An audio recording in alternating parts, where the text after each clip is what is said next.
La vie est un voyage semé d'épreuves. Personne n'y échappe. Parfois, ces épreuves sont physiques, parfois elles sont émotionnelles. Mais la plupart du temps, elles nous touchent profondément. Face à ces tempêtes, il y a ceux qui ploient sous le poids des difficultés. Et il y a ceux qui tiennent bon et qui avancent coûte que coûte, sans se laisser briser. Qu'est-ce qui fait la différence? Un mental de fer, peut-être. Mais c'est surtout une force intérieure qui dépasse notre simple volonté. Une force qui s'ancre dans quelque chose de plus grand que soi. Cette force qui nous pousse intérieurement à nous relever et à avancer entraîne notre esprit à devenir endurant. C'est la résilience spirituelle. Aujourd'hui, nous allons voir comment renforcer cette résilience, comment cultiver un état d'esprit inébranlable et pourquoi la foi, quelle qu'elle soit, est une alliée puissante face à l'adversité. La foi, un rempart contre l'adversité. Quand tout s'écroule, sur quoi peut-on s'appuyer? L'être humain cherche naturellement un sens aux épreuves qu'il traverse. Et c'est précisément à travers l'épreuve qu'intervient la foi. Peu importe la tradition spirituelle, religieuse ou même philosophique à laquelle on se réfère, la foi joue un rôle fondamental. Elle donne un cap, un repère dans l'obscurité. Elle apporte un sens aux épreuves, car plutôt que de voir la souffrance comme un simple malheur, la foi permet d'y voir une étape, un enseignement, une transformation. Elle offre un point d'ancrage lorsque le monde extérieur est incertain. La foi donne une stabilité intérieure. Elle procure une force supplémentaire, une force qui ne repose pas uniquement sur notre volonté propre, mais sur une confiance placée en quelque chose de plus grand que nous. Cette force, beaucoup l'ont expérimentée au moment où ils pensaient tout perdre. Et paradoxalement, c'est souvent dans l'épreuve que la foi se révèle le plus.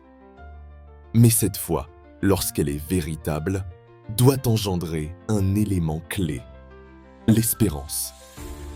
L'espérance, une flamme inaltérable. Avoir la foi, ce n'est pas seulement croire en quelque chose, c'est aussi espérer, même quand tout semble perdu. L'espérance, c'est ce qui empêche l'esprit de sombrer.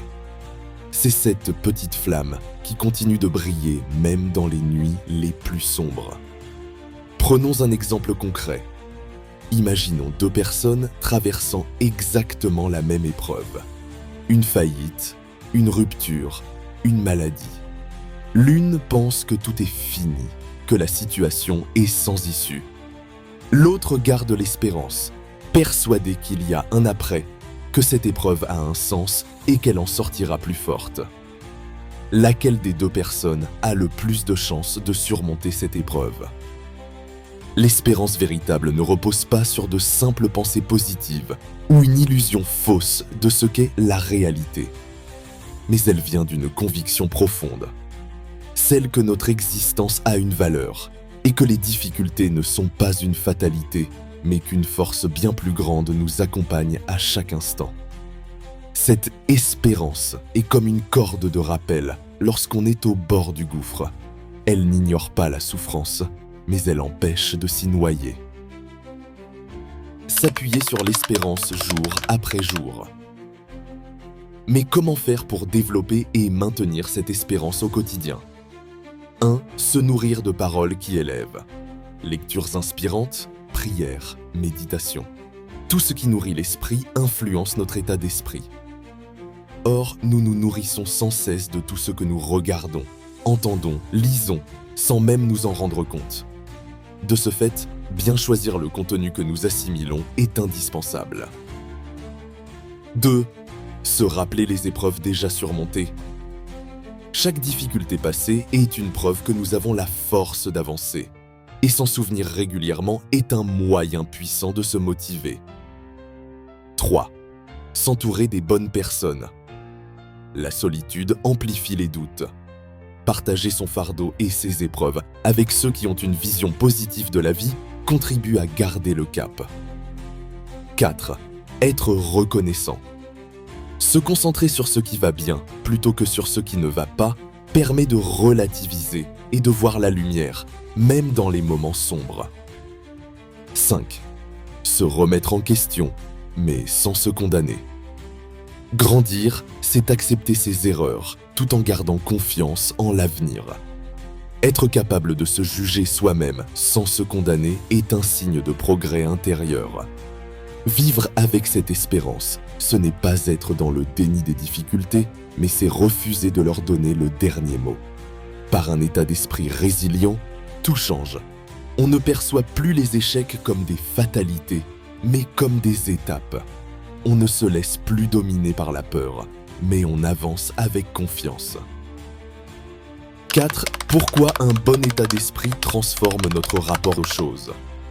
Or, un esprit résilient ne change pas seulement notre façon de surmonter les épreuves, il transforme aussi notre regard sur la vie elle-même.